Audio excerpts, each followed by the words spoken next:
Hey guys, Civilord here, back again with another action figure review. Today, I'm very excited to be taking a look at the Masterverse new Eternia Beastman.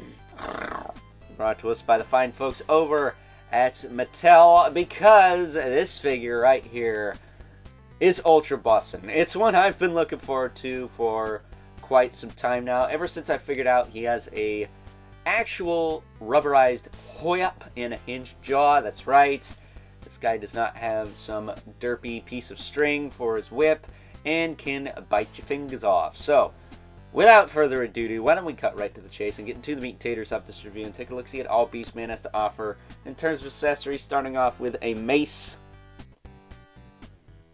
Let's say that thing will do some damage too, so that's pretty cool.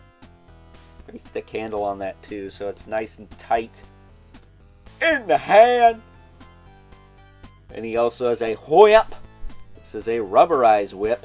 I will say, I do wish the handle was plastic. Kind of like this. I do wish these were spikes. But it is a rubberized whip. So you can actually whip stuff. Just like Devo. You must whip it. And I feel like this thing will probably hold up.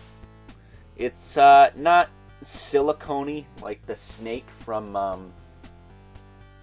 what's his name, Pighead. And it's not as thin as the whip from Leech, so hopefully that's got some years on it. But taking a closer look at Beastman, because unfortunately that's all you get. You don't get some alt claw hands, which does kind of suck. Would have been nice to have some hands with the kind of claw knuckle dusters he's known for. But like I said, he does have a hinged jaw. Well, it's not the tightest thing. It does just kind of droop and fall. It's also kind of squishy. It's like his head. Again, not very silicone-y, I would say. Like that snake from Pighead. But at any rate, it is what it is. Almost kind of Muppety in the face, the way they did it. But as far as articulation goes, his head will rotate, look up and down a little bit. Again, the jaw moves.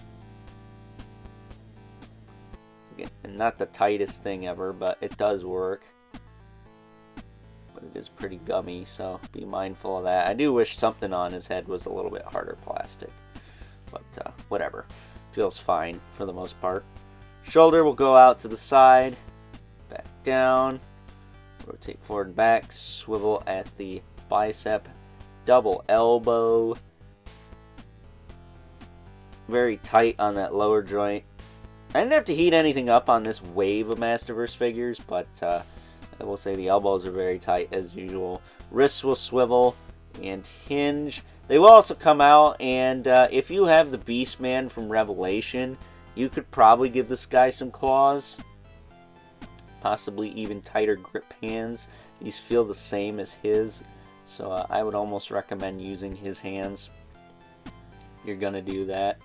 But that's just me. He does have a diaphragm joint that crunches that far forward, that far back. Whoa, he goes pretty far back too. And he does rotate up here. Unlike the Vintage Collection Skeletor we looked at yesterday, he still got the new torso articulation, so that is cool. While also still having the waist twist. And unlike the Skelcons, I don't believe any of these guys were stuck. I didn't have to put a little elbow grease in that waist twist to get it to work. He's still got the drop down hips. I'm not the biggest fan of those, but they're there. They do work though, so I guess that's a plus. But he can kick out, he can kick down, kick out, forward, back. He's got a thigh swivel. That's all fine and dandy.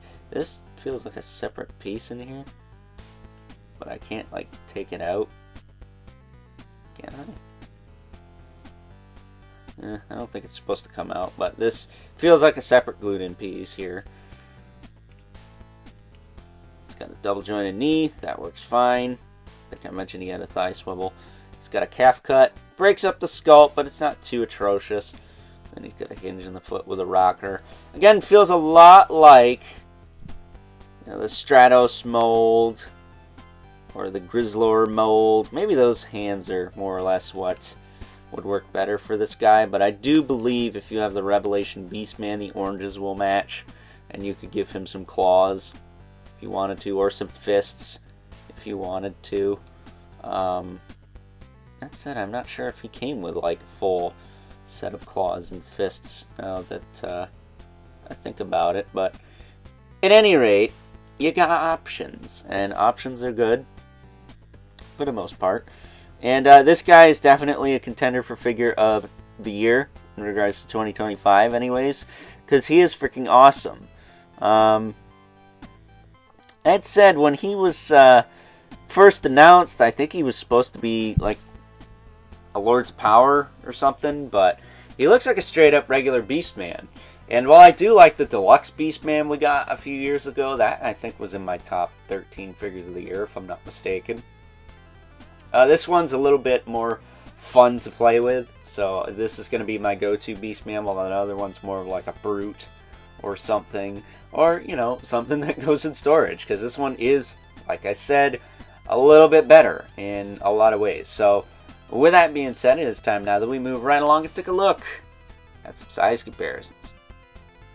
First up, here is good old Beastman alongside the other figures available in this somewhat current wave of Masterverse figures. We have Roboto and King Randor, looking like he's going to have it our way. But yeah, personally, when it comes to scaled Masterverse, I think they all scale quite well with each other.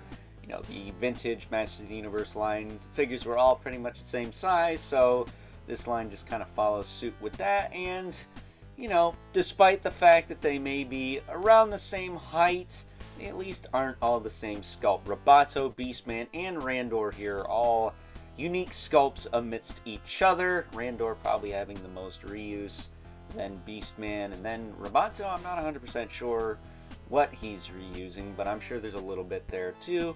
But in this case, I think it all makes sense. Getting these two out of the way. Make way for our two regulars, the Mythic Legion's Brother Mandibilith, who is also a reuse. Those of you not in the know, but there he is. Stand up, buddy. There we go. And we have the infamous 11 Spawn, who, and now he's about neck and neck with good old Beastman here. So he's definitely not towering over everyone today. So with that being said, it's time now that we wrap things up with some final thoughts.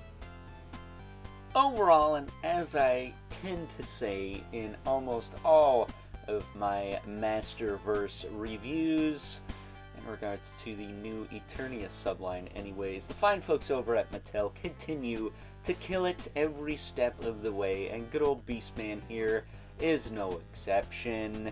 As far as top figures of 2025 are concerned, I would definitely say that this Beastman right here is definitely, most definitely, a contender to be featured somewhere on that list if the Terrorclaws, Skeletor, Ninjor, Inevitable, Hordak, and Cobra Khan don't take him out. So with that being said, I hope you guys enjoyed this review. Until next time, catch you guys later.